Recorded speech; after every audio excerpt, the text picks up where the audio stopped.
Napaismid si Pangulong Bongbong Marcos ng tanungin kaugnay sa alegasyon ng kanyang ate na si Senadora Amy Marcos na may planong no-L o no election scenario sa 2028.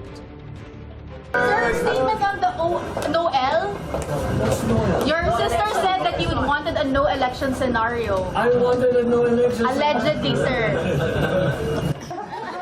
Ang no election scenario ay binanggit ni Senadora Marcos sa sesyon ng Senado nitong Lunes. Aniya, pinaplano umano ng Pangulo at ng ilang mambabatas ang charter change para ma-extend ang kanilang mga termino. Pinabulaanan na yan ng mga miyembro ng Senate Minority, gayon din ng ilang lider sa Kamara.